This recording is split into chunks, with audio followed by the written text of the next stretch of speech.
Hello সবাইকে, জ্যোতিষ লাইফে সবাইকে স্বাগত। আশা করি তোমরা সবাই ভালো আছো, আমরাও খুব ভালো আছি। এটা আমার প্রথম নীলষষ্ঠীর উপোস চেরির জন্য। সকাল সকাল তাড়াতাড়ি রেডি হয়ে গেছি, প্রায় 12টা বাজে। রেডি হওয়ার পর চেরিকে স্নান করিয়ে সোজা বসে পড়েছি আলতা পড়তে।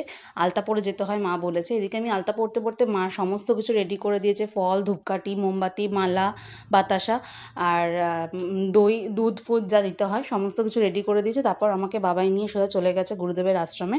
এই আশ্রমে শিব মন্দিরটা খুব সুন্দর আর ফাঁকা ছিল একদম। কিন্তু আরও আমার আগে 3জন ছিল, কিন্তু তারা আমার বাচ্চা ছোট বলে জানতে পেরে তারা আমাকে আগে দিয়েছে, কেন চেরিকে এসে আমার খাওয়ানোর কথা ছিল। চেরির ভাত রান্না করতে হতো, তাই জন্য আমি গিয়ে সবার প্রথমে ওনাদের বলাতে ওনারা আমাকে ছেড়ে দিয়েছেন লাইন। তাই জন্য আমি গিয়ে বাবাকে ভালো করে মন দিয়ে ডেকে জল দিয়ে ভালো করে পুজো করে ওখানে ভেতরে যেহেতু ফাঁকা ফাঁকা ছিল, তাই জন্য মন্দিরের ভেতরেই আমি ধূপ আর মোমবাতি জ্বালাতে পেরেছিলাম। তাই ভেতরেই সমস্ত কিছু ভালো মতন একা একা